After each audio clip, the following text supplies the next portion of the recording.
Praise the Lord. आप सभी को जय मसीह की। प्रियो, बाइबल में हमें स्पष्टता से कहा गया है कि जो शरीर के वश में होकर शरीर के बुरे कामों से लगाव रखता है वह परमेश्वर के राज्य का वारिस न होगा। जो काम तो प्रकट है अर्थात व्यभिचार, गंदे काम, लुचपन, मूर्ति पूजा, टोना, बैर, झगड़ा, ईर्ष्या, क्रोध, विरोध, फूट, पक्षभेद, डाह, मतवालापन, रंगरलिया और इनके जैसे और काम और ऐसे कुकर्मी परमेश्वर के राज्य में प्रवेश ही नहीं कर पाते हैं, क्योंकि ऐसे जन प्रभु की आत्मिक बातें सुन ही नहीं पाते, इसलिए कि वे उन्हें कठिन जान पड़ती है, इस कारण कि उनका शरीर आत्मा का विरोध करता है, जिस कारण ऐसे जन भले ही प्रभु यीशु मसीह का नाम धारण करते हो परंतु अपने जीवन में वे प्रभु यीशु मसीह का स्वीकार नहीं करते, उसकी प्रभुता का इनकार करते हैं, उसकी बातें वे ग्रहण नहीं कर पाते और मसीह के वचन के अनुसार चलना उन्हें असंभव जान पड़ता है। इस रीति से वे जीवन से ही परे होने लगते हैं, क्योंकि हम जानते हैं कि प्रभु यीशु मसीह में ही अनंत जीवन है। जो अनंत जीवन उस पर किए गए विश्वास के द्वारा हमें प्राप्त होता है, परंतु जो मसीह के वचन ही ग्रहण नहीं कर पाता उसमें उस विश्वास का अभाव होता है जिस विश्वास के द्वारा हम अनंत जीवन में प्रवेश करते हैं, क्योंकि मसीह के वचन ही आत्मा और जीवन है। इस कारण प्रभु यीशु मसीह पर विश्वास न करने वाले परमेश्वर का आत्मा प्राप्त नहीं कर सकते हैं, क्योंकि कई बार हम देखते हैं कि मनुष्य प्रभु यीशु मसीह का इनकार इसलिए भी करता है कि उसे अपनी शारीरिक दशा में मसीह के वचन पर चलना कठिन जान पड़ता है और वह उसके वचन सुनने से भी इनकार कर देता है। परंतु हम जानते हैं कि पवित्र आत्मा खुद हमारा सहायक है, जो मसीह के वचन के द्वारा हमारी अगुवाई करता है, जो उसके भेद हम पर खोलता है और उस वचन के अनुसार चलने की हमें सामर्थ देता है और उसी की सामर्थ से ही प्रभु के पवित्र वचन के द्वारा अर्थात प्रभु की सच्ची शिक्षा के द्वारा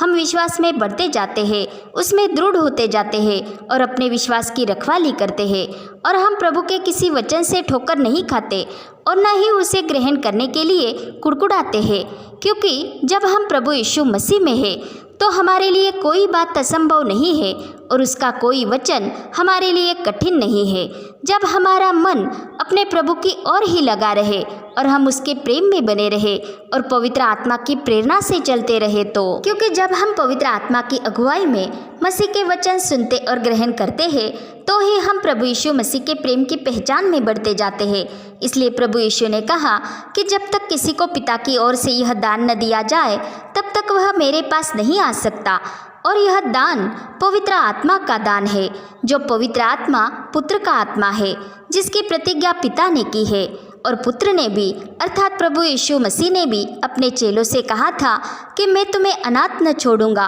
मैं तुम्हारे पास आता हूँ। और हम जानते हैं कि हमारे विश्वास के द्वारा पवित्र आत्मा के रूप में प्रभु यीशु मसीह ही हमारे हृदय में बसता है और उसी ने ही कहा है कि आत्मा तो जीवनदायक है, शरीर से कुछ लाभ नहीं, और जो बातें मैंने तुमसे कही है वे आत्मा है और जीवन भी है, अर्थात परमेश्वर का वचन जीवित और प्रबल है। इसलिए वह वचन हमारे हृदय को जांचता है, वो हमारे मन के विश्वास को परखता है। इस कारण प्रभु यीशु मसीह जो परमेश्वर का वचन है वह विश्वास करने वाले और विश्वास न करने वालों को जानता है और विश्वास करने वालों के हृदय में बसता है। और पवित्र आत्मा हम विश्वासियों पर मसीह के वचन के भेद खोलता है ताकि हम उसे दृढ़ता से थामे रहे और वह वचन रूपी बीज हमारे मन रूपी भूमि में ऐसा बोया जाए कि वह पनप कर बहुतायत से फल लाए, और उस आत्मा रूपी तलवार को लेकर जो परमेश्वर का वचन है हम परमेश्वर के सारे हथियारों के साथ हर परिस्थिति में दृढ़ बने रहे। परंतु यदि हम दैहिकता में होकर दैहिक युद्ध करने लगे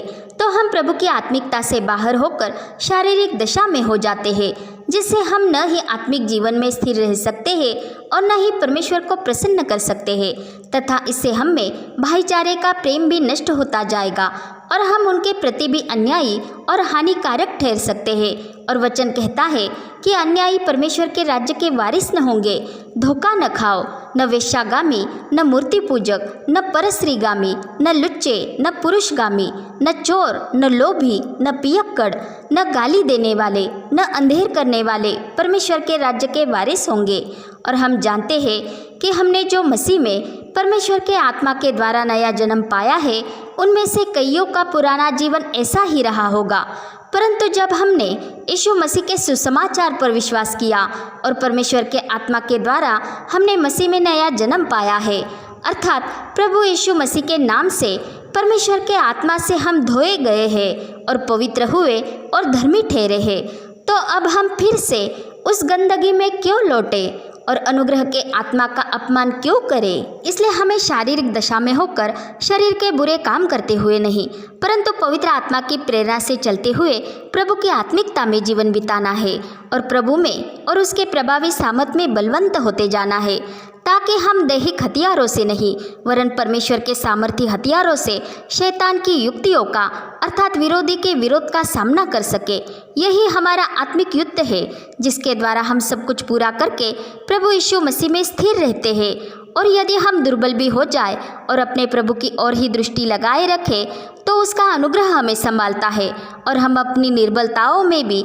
उस अनुग्रह के सामर्थ से बलवंत होते जाते हैं और प्रभु की आत्मिक बातों पर ही मनन कर पाते हैं और स्वर्गीय वस्तुओं पर ही ध्यान लगा सकते हैं। और उस उत्तम आशा के द्वारा हम अपने परमेश्वर के समीप जा सकते हैं, जो उत्तम आशा है हमारा प्रभु यीशु मसीह, जो हमारी जीवित आशा है। परंतु यदि हम केवल दैहिक और सांसारिक अभिलाषाओं का और संसार की नाशमान वस्तुओं का ही पीछा करते रहे और केवल इसी भौतिक जीवन में मसीह से आशा रखते रहे, तो हम सब मनुष्यों से अधिक अभागे हैं, क्योंकि यदि हम केवल नामधारी मसीही होकर रहेंगे तो हम अपने प्रभु के लिए वे विश्वास योग्य पवित्र जन न ठहरेंगे जिनमें परमेश्वर का आत्मा वास करता है और जिनसे परमेश्वर का आत्मा कभी शोकित नहीं होता। पिता परमेश्वर का प्रेम, प्रभु यीशु मसीह का अनुग्रह और पवित्र आत्मा की सहभागिता हम सबके साथ होती रहे। आमीन।